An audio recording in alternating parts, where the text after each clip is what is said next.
तर friend Trump तात्याने एक जबरदस्त न्यूज टाकली आणि त्याचा इम्पॅक्ट गिफ्ट निफ्टीवरती पण आपल्याला बघायला भेटतोय. सोबतच मार्केटमध्ये उद्याच्याला कशाप्रकारे आपण ट्रेड प्लॅन करू शकतो. उद्याच्याला निफ्टीची एक्सपायरी आहे.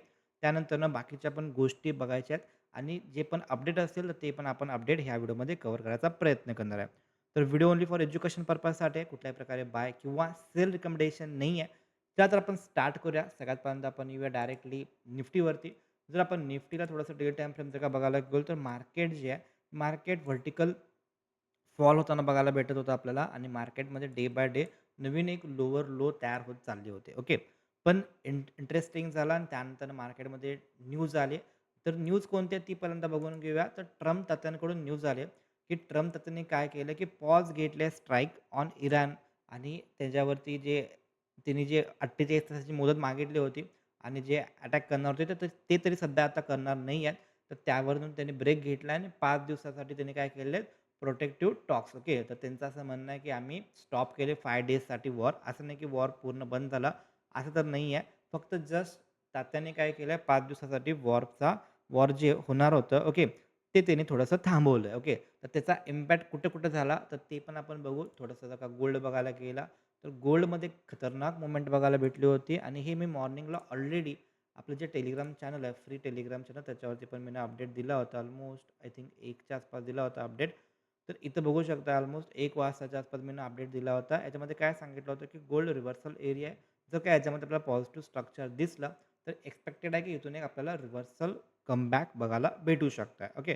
त्यानंतरनं BTC पण टाकला होता. BTC पण आपल्या बायिंग झोनमध्ये आला होता आणि हे दोन्हीच्या दोन्ही आत्ता संध्याकाळी 7:30च्या आसपास खतरनाक मोमेंटम दाखवले आणि इथं जर का बघायला गेलं तर गोल्डमध्ये पण एक चांगली मोमेंटम बघायला भेटली होती पॉझिटिव्ह स्ट्रक्चर झाल्यानंतर आणि त्यानंतरनं ह्याच्यामध्ये BTCमध्ये पण चांगल्या प्रकारे रिॲक्शन आली होती. तर हे सारखे अपडेट असतील, बाकीच्या गोष्टी असतील, इथं न्यूज पण टाकली होती. कोणती ती न्यूज आहे, त्यामुळे ह्या गोष्टी झाल्या किंवा टेक्निकल्स जेवढं पण टाकता येईल बिकॉज कसं आहे, की निफ्टी, बँक निफ्टीचे आपण लेव्हल्स असतील किंवा बाकीच्या गोष्टी असतील, तर ते तरी सांगू नाही शकत आहे. बट आपण गोल्ड आणि क्रिप्टोबद्दल ॲडवाईस देऊ शकतो बिकॉज त्याच्यामध्ये जास्त इश्यू येत नाही आहे. ओके. जर का आपण बघायला गेलो याच्यामध्ये जर का तुम्हाला हे सगळे अपडेट पाहिजे असतील क्रिप्टो किंवा गोल्डचे, तर तुम्ही हे टेलिग्राम चॅनल आहे, तर ह्या चॅनलला तुम्ही इथून जॉइन करू शकता. फ्री ऑफ कॉस्ट आहे. ओके. तर चला तर आपण बघू आता आपण निफ्टीसाठी जर का आपण त्याच्या आधी बघायला गेलो, तर गोल्डमध्ये खतरनाक मोमेंटम बघायला भेटला. गोल्ड चांगल्या लेव्हलला आला होता आणि त्यानंतरनं BTC पण चांगल्या लेव्हलला होता. दोघांच्यामध्ये रिव्हर्सल बघायला भेटलं. त्याच्या मागे रिझन आपण असं बोलू शकतो, की ट्रम्प तात्या पण असू शकतात. ओके. त्यानंतर थोडंसं ग्लोबल सेंटिमेंट बघायला गेलो, तर ग्लोबल सेंटिमेंट सध्या बघायला गेला तर डाऊज जो आहे तो 2.5% 2.6% पॉझिटिव्ह दिसतोय. त्यानंतर याच्यामध्ये सगळं बऱ्यापैकी इथं जर का आपण बघायला गेलो एशियन मार्केटमध्ये आपलं जे गिफ्ट निफ्टी आहे हा 4.16% पॉझिटिव्ह दिसतोय सध्या. ओके. तर इथं जर का आपण बघायला गेलो तर ह्याच्यामध्ये एशियन मार्केट आपल्याला चांगल्या प्रकारे पॉझिटिव्ह बघायला भेटतो गिफ्ट निफ्टी. एक्स्पेक्टेड आहे की उद्या मॉर्निंगला आपलं मार्केट जे आहे हे खतरनाक पॉझिटिव्ह ओपन होऊ शकतं. जसं की सध्या आपल्याला दिसतंय ओके त्याप्रमाणे तर हे वाटतंय. बाकी रात्री कुठली तर नवीन न्यूज जर का आणि आली किंवा मॉर्निंगला 6-7 वाजता परत नवीन न्यूज काय आली तरच हे बदलेल. अदरवाईज खूप चान्सेस जास्त आहेत. 99% चान्सेस हेच आहेत, की मार्केटचं ओपनिंग जे आहे ॲटलीस्ट ओपनिंग एक मोठ्या गॅपअपमध्ये होऊ शकते. ओके. तर त्याप्रकारे आपण प्लॅनिंग करूया. ऑलमोस्ट दिसतंय आपल्याला याच्यामध्ये 23,400च्या आसपास एक्स्पेक्टेशन आहे, की त्याच्या आसपास मार्केट ओपन होऊ शकतंय. त्याच्या खाली जर का आपण बघायला गेलो गोल्डमध्ये रॅली आली, त्यानंतरनं बाकी इक्विटीमध्ये रॅली आली.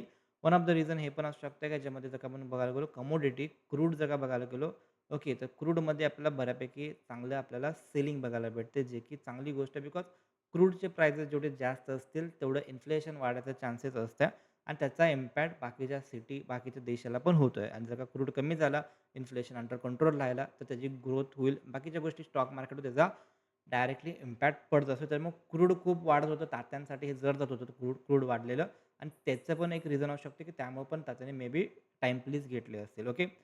तर त्यानंतर जर का आपण बघायला गेलो डॉलर इंडेक्स थोडासा कूल व्हायचा प्रयत्न चालू आहे. बाकीच्या गोष्टी जर का बघायला गेलो ग्लोबल मार्केट आपल्याला पॉझिटिव्ह दिसते. आपला इंडियन मार्केट पण चांगल्या प्रकारे पॉझिटिव्ह ओपन दिसत आहे. जर का आपण क्रूड जर का बघायला गेलो ह्याच्यामध्ये WTI पण 12.17% निगेटिव्ह आहे. त्यानंतर ब्रेंट क्रूड पण निगेटिव्ह आहे. बाकी याच्यामध्ये चांगल्या प्रकारे सेंटिमेंट दिसते, जे की इक्विटी अपसाइड मोमेंटम दाखवू शकते त्याप्रकारे. ओके. आता जर का आपण बघायला गेलो डायरेक्टली आपण निफ्टीवरती येऊया. निफ्टीमध्ये आपण कशाप्रकारे ट्रेड प्लॅन करू शकतो. सध्या तर पहिल्यांदा आपल्याला ते बघायचं आहे. तर एक्स्पेक्टेशन असं आहे, की मार्केट 23,400च्या आसपास ओपन होऊ शकते. जर का तशा प्रकारे ओपनिंग जर का येत असेल, जर का आपण इथून बघायला गेलो, तर जवळपास 4% आसपास ओपनिंग दाखवते. साधारण डायरेक्टली हा जो आपला सेलिंग झोन आहे ना, ह्याच्यावरती डायरेक्टली खुलतोय ते. बघू एक्झॅक्टली कुठं ओपन होईल, बट तरी पण जर का आपण बघायला गेलो, तर प्रिव्हियस टाईमला मार्केटनं कशाप्रकारे रिएक्शन दाखवले. पहिल्यांदा आपल्याला बघायचा ट्रेंड काय आहे, मार्केटचा ट्रेंड काय आहे? असं नाही आहे, की मार्केट्समध्ये वॉर स्टॉप झाला, हे तर आन्सर नो आहे. ओके, वॉर स्टॉप झालेला नाही आहे.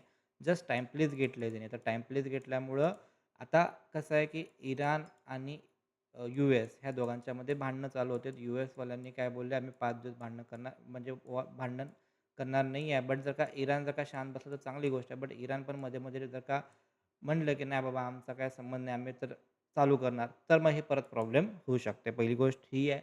दुसरी गोष्ट ही आहे, हा जो ट्रेंड आहे ना, हा ट्रेंड कंटिन्युअसली बेरिश आणि निगेटिव्ह ट्रेंड आहे. मार्केट एक निगेटिव्ह ट्रेंडमध्ये मार्केट ट्रेड करते आणि इथं बघायला गेलो तर लोवर हाय, लोवर लोचं फॉर्मेशन बघायला भेटते. एक्स्पेक्टेशन आहे की मोठा गॅप अप ओपन होईल. जर मोठा गॅप अप ओपन झाला, तर ह्याच्यामध्ये एक सेल ऑन राईज यायचे चान्सेस खूप जास्त आहे. बिकॉज स्ट्रक्चर आपल्याला ते सांगते, आपण त्याप्रकारे प्लॅनिंग करणार आहे. असं नाही आहे की न्यूज आली पॉझिटिव्ह म्हटल्यानंतर लगेच आपण पण बाईंग करणार. नो, असं नाही करू शकत आहे. स्ट्रक्चरला फॉलो करायला पाहिजे. जर का हे असं झालं, त्यानंतर इथे एक बेस बनला आणि त्यानंतर परत लोअर हाय क्रॉस केला, then it is called a मार्केटचा ट्रेंड चेंज झालेला आहे. सध्या तरी मार्केटचा ट्रेंड जो आहे निगेटिव्ह आणि बेरिश आहे. त्याच्यामुळे पण तशा प्रकारेच आपल्याला प्लॅनिंग करावं लागेल. ओके. पहिली गोष्ट ही झाली. सेकंड गोष्ट ही आहे, की विक्स खूप वाढला होता आणि जर का एवढा मोठा गॅप जर का झाला, ऑब्व्हियसली विक्स ड्राय होईल. उद्या त्याला एक्सपायरी आहे. तर कोणत्या 2 गोष्टी तुम्हाला फोकस ठेवायच्या आहेत. जर का तुम्ही जस्ट बघायला गेला, तर प्रीमियम बघा. प्रीमियम ऑलमोस्ट ॲट द म्हणजे प्रीमियम 188च्या आसपास, 200च्या आसपास प्रीमियम आहेत. ओके. तर एवढे मोठे प्रीमियम आहेत. उद्या त्याला हे जे ओ-टी-एम आहेत, हे सगळे 0 होऊ शकतील. ओके. तर हे कशाप्रकारे होऊ शकतील 0? आय-व्ही क्रॅश व्हायला पाहिजे. आय-व्ही क्रॅश कसा होत असतोय, जर का इंडावीस कॉल झाला, एक्स्पेक्टेड आहे की हा आय-व्ही पण क्रॅश होईल, जे की 40-39 जे दिसतंय, हे पण कमी होईल आणि त्याच्यामुळं प्रीमियममधली टाईम व्हॅल्यू तेन बाकीच्या गोष्टी पण त्याच्यामध्ये कमी होतील. ओके. तर हे एक रिझन आहे, की जर का मोठा गॅप अप झाला, आय-व्ही जर का कमी झाला, इंडाविक्स कमी झाला, तर आय-व्ही कमी होईल. आय-व्ही कमी झाला, तर एक्स्पेक्टेड आहे की हे जे प्रीमियम आहेत ना, हे प्रीमियम तुम्हाला कमी झालेले बघायला भेटतील उद्याच्या दिवशी. दुसरी गोष्ट ही आहे, की मार्केट जर का खूप वेळ जर का साइडवे गेलं, त्यानंतरनं पण हे आय-व्ही क्रॅश अजून होऊ शकतो किंवा टाईम डिके अजून होऊ शकतो आणि हे पण 0 व्हायचे चान्सेस जास्त आहेत. कारण की उद्या त्याला 0 होणारच आहे. पहिली गोष्ट ही आहे, की हा जो वीक आहे, हा वीक शॉर्ट आहे. का शॉर्ट आहे? बिकॉज आय थिंक रामनवमी यायला लागली. ओके, गुरुवारी बहुतेक आहे आणि त्याच्यामुळं सुट्टी आहे मार्केटला. त्याच्यामुळं मार्केट काय आहे, आज मंडेचा चालू होतं, ट्यूसडेला चालू आहे, वेडनेसडेला चालू आहे. त्यानंतर डायरेक्ट फ्रायडेला चालू आहे. ओके, त्याच्यामुळं सेन्सेक्सची मंथली एक्सपायरी परवा दिवशी आहे, बुधवारी आहे. तर तो पण प्रीमियम मेल्ट होऊ शकतं. तर त्याच्या प्रकारे पण बघायला गेलो, तर चान्सेस जास्त आहेत, की जर मोठा गॅपअप झाला. मोठा गॅपअप म्हणजे काय, की 2% पेक्षा मोठा गॅपअप जर का झाला, तर पहिला 1 हॉवर जो आहे ना, माझ्यासाठी ओके, मी माझ्यासाठी प्लॅनिंग करतोय. पहिला 1 हॉवर माझ्यासाठी काहीच नसणार आहे. त्याच्यामध्ये वेट अँड वॉच असणार आहे. वेट अँड वॉच असणार आहे. बिकॉज एवढा मोठा गॅपअप झाल्यावरती काय होत असतं जनरली, ज्यांनी पण बिग प्लेयर्स असतील, तर त्यांचे आता सपोज इमॅजिन करूया, की ज्यांनी कॉल शॉर्ट केले, तर त्यांच्यासाठी काय झाले, कॉल शॉर्ट केले, मोठा गॅपअप झाला, त्यांचे एस-एल गेले किंवा त्यांना ॲडजस्टमेंट करावं लागतील. पुट ज्यांनी शॉर्ट केले होते, ओके, पुट ज्यांनी शॉर्ट केले होते त्यांना प्रॉफिट झाला. ते लोकं प्रॉफिट बुकिंगचा प्लॅन करतील. तर ह्या दोन्ही गोष्टींमध्ये सँडविच व्हायचे चान्सेस खूप जास्त आहे. त्याच्यामुळं पहिला जो 1 हॉवर आहे ना, पहिला 1 हॉवर आपल्याला शांत गप्प बसलेलं कधी पण बेटर राहू शकते माझ्यासाठी. जर याच्यामध्ये बघायला गेलो, जर इमॅजिन करूया की मार्केट ह्या कोणत्या पण एरियामध्ये जर का ओपन झाला, तर पहिली 15 मिनिटाची कॅन्डल कशी रिॲक्ट करते. जर का मोठीच्या मोठी अशी काही जर कॅन्डल बनली, तर त्या कॅन्डलचा हाय आणि त्या कॅन्डलच्या लोच्या मध्ये जोपर्यंत मार्केट आहे, पहिली 15 मिनिटाचा कॅन्डलचा हाय आणि पहिली 15 मिनिटाच्या कॅन्डलचा लोच्या मध्ये जोपर्यंत मार्केट राहील, मे बी क्लोजिंगपर्यंत राहील किंवा कधी पण जोपर्यंत मार्केट त्याच्या रेंजमध्ये राहील ना, तोपर्यंत माझ्यासाठी नो ट्रेड राहू शकतोय. बिकॉज ह्या एरियामध्ये मार्केट टाईमपास करायचे चान्सेस खूप जास्त आहे. त्याचे 2 कारणं आहेत. एक तर वीक शॉर्ट आहे, दुसरं तर टाईम डिके होऊ शकतोय, आय-व्ही क्रॅश होऊ शकते. तिन्ही रिझन आहेत.